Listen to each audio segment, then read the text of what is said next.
Biodiversity यानी जैव विविधता, ये वो एक शब्द है जिसका इस्तेमाल हम पृथ्वी पर रहने वाले सभी जीव जंतुओं की प्रजातियों को समझने के लिए करते हैं। इसमें उनके रहने की जगह और हमारे इकोलॉजिकल सिस्टम में बायोलॉजिकल बैलेंस को बनाए रखना शामिल है। बायोडाइवर्सिटी हमारे इकोसिस्टम की प्रोडक्टिविटी के लिए बेहद जरूरी है। सभी प्रजातियां, चाहे वो कितनी भी छोटी या बड़ी क्यों ना हो, इसमें महत्वपूर्ण भूमिका निभाती हैं। बड़ी संख्या में लगाए गए पौधों की प्रजातियां अच्छी और उपजाऊ फसल सुनिश्चित करती हैं। सभी जीव जंतुओं के लिए भी नेचुरल एनवायरनमेंट पैदा होता है। हमें यह भी जानना जरूरी है कि हेल्थ इकोसिस्टम ही किसी आपदा को सहन करने में सक्षम है। पृथ्वी की बायोडाइवर्सिटी यानी जैव विविधता खतरे में है और इसका मुख्य कारण वो है जो इस पर सबसे ज्यादा निर्भर है, मानव प्रजाति। जैव विविधता के नुकसान को कम करना आज हमारी सबसे बड़ी चुनौतियों में से एक है। मॉडर्न एडवांसमेंट्स और अर्बनाइजेशन के बावजूद हमने नेचुरल रिसोर्सेज का जरूरत से ज्यादा इस्तेमाल कर अपने ग्रह की हेल्थ को हमेशा नजरअंदाज किया, इस बात को जानते हुए भी कि इसका स्वस्थ रहना सभी जीव जंतुओं के लिए कितना जरूरी है। The space that we occupy, धरती पर मौजूद जगह सीमित है। जनसंख्या के बढ़ने के साथ हमें जगह की जरूरत है, जिसके लिए हम जंगलों की कटाई कर रहे हैं। जैसे ही हम जंगलों को काट रहे हैं, जानवरों के लिए रहने की जगह कम पड़ रही है, जिससे बायोडाइवर्सिटी अपने आप नीचे जा रही है, क्योंकि जानवरों के लिए रहने की जगह ही नहीं बची। यही कारण है बायोडाइवर्सिटी के गिरावट का। that is the way that biodiversity is decreasing. मनुष्यों की बढ़ती जनसंख्या ने पर्यावरण को बदल दिया है और कई मानवीय गतिविधियों की वजह से बायोडाइवर्सिटी और नेचुरल रिसोर्सेज की बर्बादी का जिम्मेदार मनुष्यों को ही ठहराया गया है। लोगों का जो गतिविधियां हैं, इससे क्या होता है कि बहुत सारी पौधा, जो बहुत सारी स्पेसीज है, वो विलुप्त का मतलब परिधि में आ चुके हैं। जैसे कि हमारा भारत में अभी करीब 2700 से ज़्यादा प्लांट स्पेसीज खाली वो आज मतलब विलुप्त का करीब पहुंच चुके हैं। आज 1/3 से ज्यादा भूमि की सतह का इस्तेमाल फसल और पशुपालन के लिए किया जा रहा है। धरती में हो रहे इस परिवर्तन के लिए कृषि में हो रहा विस्तार एक प्रमुख कारण बनकर सामने आया है। हमारे ग्रह की जनसंख्या तेजी से बढ़ रही है, लेकिन यहाँ पर जमीन सीमित है। बढ़ती आबादी का ख्याल रखने के लिए दुनिया भर में कई जंगलों को काट दिया गया है, जिसमें प्राकृतिक संसाधनों का जरूरत से ज्यादा इस्तेमाल किया गया।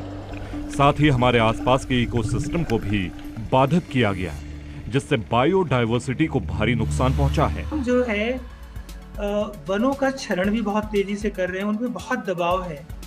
तो आवश्यकता ये है कि हम जहाँ वनों का जो अपने स्वार्थ के लिए हम उनका उपयोग करते हैं, उनका शोषण ना हो। दो ही खतरे हैं, एक तो अति दोहन, अति शोषण, और दूसरा जो वनों की भूमि है उनको दूसरे गैर वानिकी प्रयोगों में न लाया जाए। लॉगिंग को वनों की कटाई के लिए सबसे ज्यादा जिम्मेदार माना गया है। लकड़ी से बने प्रोडक्ट्स की मांग लगातार बढ़ रही है और इसके कारण फर्नीचर और अन्य घरेलू सामानों के निर्माण के लिए लकड़ी और सागौन की कटाई में वृद्धि हुई है। वहीं चारकोल के उत्पादन के लिए कई छोटे पेड़ों को काट दिया जाता है, जिसका उपयोग कई लोग घरों में ईंधन के रूप में करते हैं। एक और मानवीय गतिविधि जो हमारे वनों को खत्म कर रही है, वो है खनन। खनन की प्रक्रिया में जहरीले रसायन का उपयोग किया जाता है, जिससे न केवल मिट्टी की गुणवत्ता कम होती है, बल्कि नदियों और झीलों में भी जहर घोल दिया जाता है, जिससे नदियों के इकोसिस्टम को नुकसान पहुंचता है। 6.5 मिलियन वर्ग किलोमीटर से ज्यादा के क्षेत्र में फैले अमेज़न के जंगल, जिसे हमारे ग्रह के फेफड़े के रूप में जाना जाता है, आज अपने अस्तित्व के लिए लगातार जंग लड़ रहे हैं और खतरों से सामना कर रहे हैं। वर्ल्ड वाइल्ड लाइफ फंड के अनुसार पिछले 50 सालों में अमेज़न के लगभग 17% जंगल नष्ट हो चुके हैं। अगर ऐसे ही चलता रहा तो एक अनुमान के मुताबिक 2030 तक अमेज़न का 27% हिस्सा पेड़ों के बिना होगा। विशेषज्ञों ने चेतावनी दी है कि दशकों से चली आ रही अस्थिर मानवीय गतिविधियां अमेज़न के जंगल को खतरे के करीब ला रही हैं। लकड़ी के लिए पेड़ों को काटा जा रहा है, खनिजों और कीमती सामानों के लिए भूमि का खनन किया जा रहा है और पशुपालन के लिए जंगलों को पूरी तरह से साफ कर दिया गया है। भारत ने साल 2019 और साल 2020 के बीच अपने वन क्षेत्र का लगभग 38.5 हजार हेक्टेयर खो दिया और देश भर में पेड़ों की संख्या में 0.67% की गिरावट दर्ज की गई। भारत की अरावली रेंज 692 किलोमीटर तक फैली हुई है। ये रेंज गुजरात के पश्चिमी राज्य से शुरू होकर राजस्थान और हरियाणा तक फैली है और राष्ट्रीय राजधानी दिल्ली में आकर समाप्त होती है।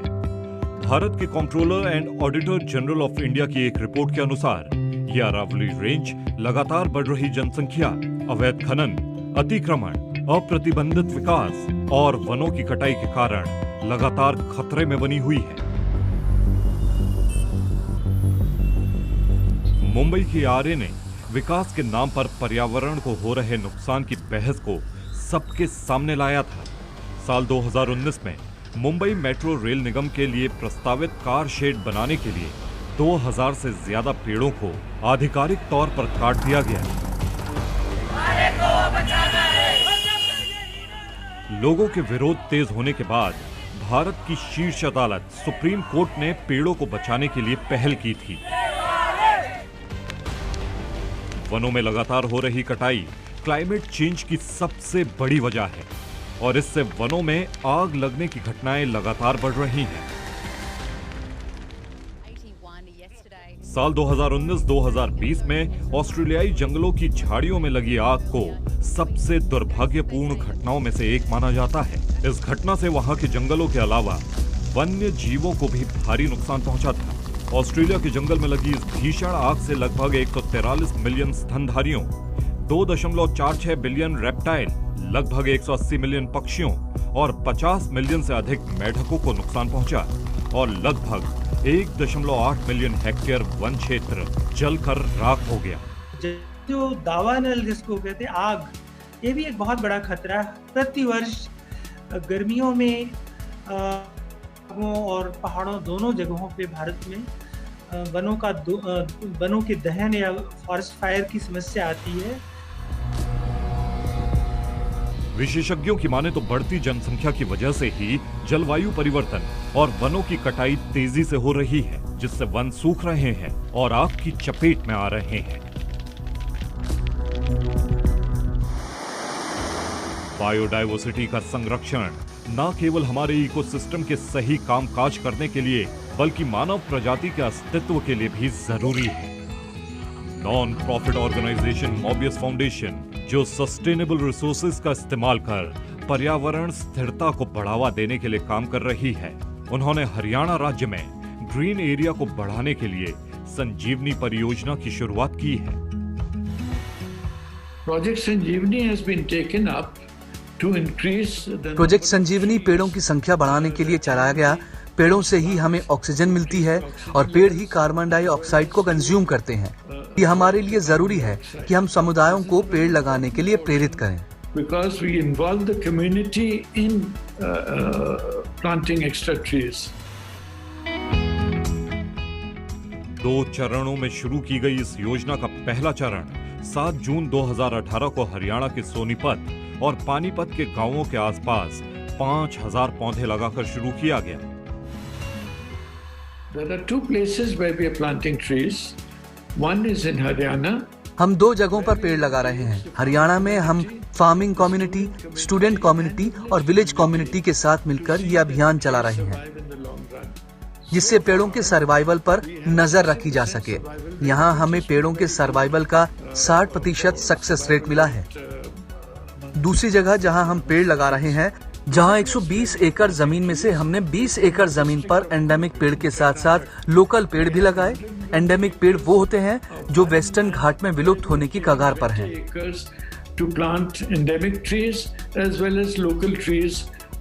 Endemic trees are those trees which are endangered species in the Western Ghat area.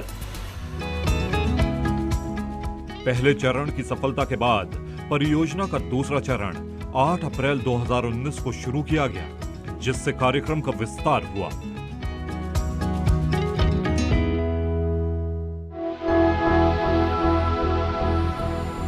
पेड़ों को बचाने के लिए कई संगठन संघर्ष कर रहे हैं। Give me trees trust Delhi स्थित एक और गैर सरकारी संगठन है जो पेड़ लगाने में लगातार योगदान दे रहा है। इस संस्था ने देश में हरियाली बढ़ाने के लिए 20 मिलियन से ज्यादा पेड़ लगाए हैं। ये ट्रस्ट स्वामी प्रेम परिवर्तन ने स्थापित किया है, जिन्हें प्यार से पीपल बाबा के नाम से भी जाना जाता है। इस ट्रस्ट का केवल एक ही उद्देश्य है, देश में हरियाली को बढ़ाना।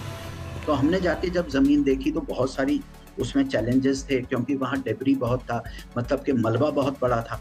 तो हम लोगों ने उसकी क्लीनिंग करके और गोबर की खाद से टोटली ऑर्गेनिक तरीके से हम लोगों ने बीजों का सहारा लेके वहाँ छोटे छोटे तालाब बना के रेन वाटर हार्वेस्टिंग करके वहाँ पर एक इंटेग्रेटेड फॉरेस्ट्री मैनेजमेंट एक पूरा हमने मॉडल बनाया। और वो मॉडल की इतनी तारीफ हुई है वर्ल्ड ओवर में, यूनाइटेड स्टेट्स फॉरेस्ट सर्विसेज ने तक आके वहाँ पर हम लोगों को सराहा है उस काम के लिए, और नेशनल इंस्टीट्यूट्स कई आए हैं, रिसर्च बॉडीज बहुत आती हैं हमारे पास। संयुक्त राष्ट्र ने एक रिपोर्ट जारी की जिसके मुताबिक यदि बायोडायवर्सिटी के नुकसान को कम करने के लिए अभी कुछ नहीं किया गया तो कुछ ही दशकों के अंदर जानवरों और पौधों के साम्राज्य में औसतन 25% की कमी देखी जाएगी। वहीं लगभग 10 लाख प्रजातियां विलुप्त हो जाएंगी। इन प्रजातियों के विलुप्तीकरण का मुख्य कारण जो है वो जो हैबिटेट लॉस है, जो उनका आवास स्थल है उनका विनाश बड़े पैमाने पर, पोचिंग इनकी हो रही है, जंतुओं की अवैध शिकार और अवैध दोहन, जलवायु परिवर्तन एक बहुत बड़ा कारण है। हमारे जो जीव जंतु हैं उनके लिए जो स्थान चुना है उसमें मानव का और मानव के एक्टिविटीज का उसमें होना मान्य नहीं है। बाघों का उनके शरीर के अंगों के लिए लगातार शिकार किया जा रहा है। इन अंगों का इस्तेमाल औषधि, पैसे, शक्ति प्रदर्शन और आभूषण बनाने के लिए हो रहा है।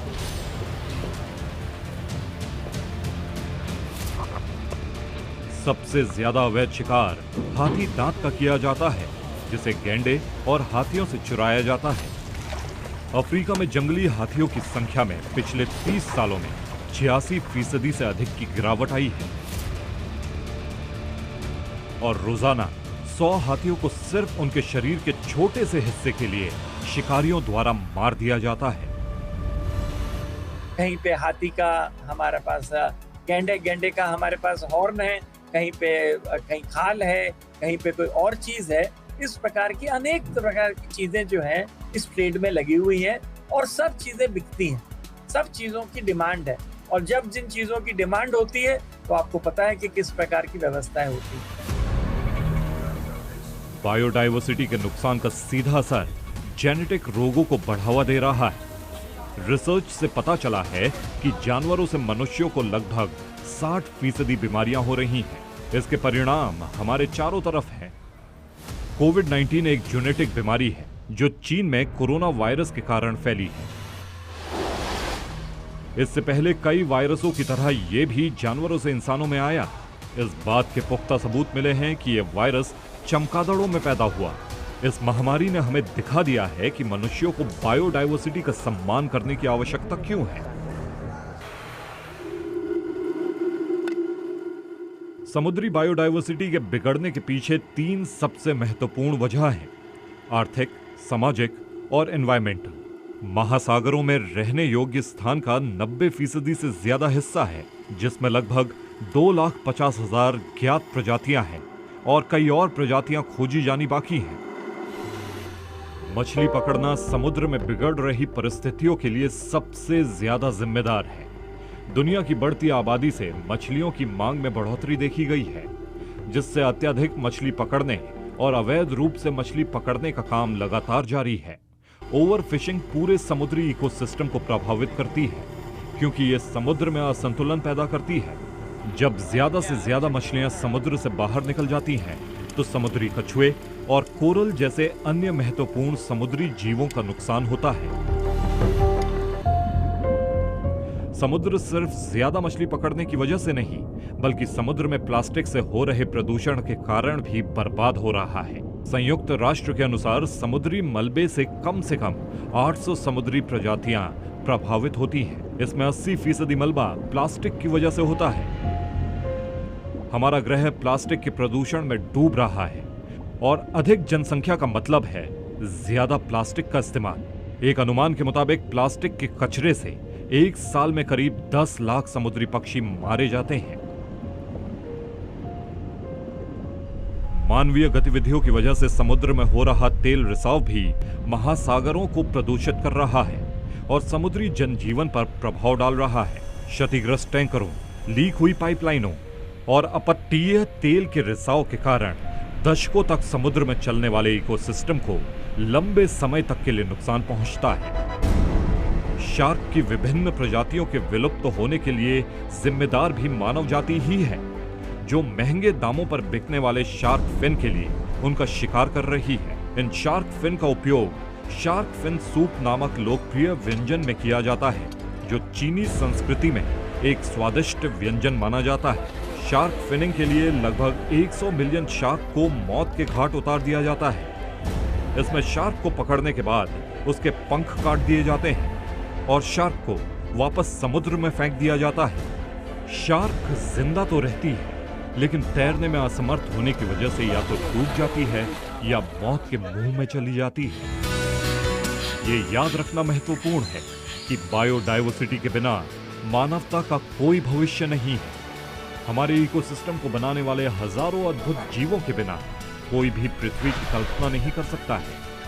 विभिन्न प्रजातियों का बड़े पैमाने पर विलुप्त होना बहुत बड़ा खतरा है। सही जीवन, सही विकास और जनसंख्या वृद्धि को रोककर ही इस खतरे से निपटा जा सकता है।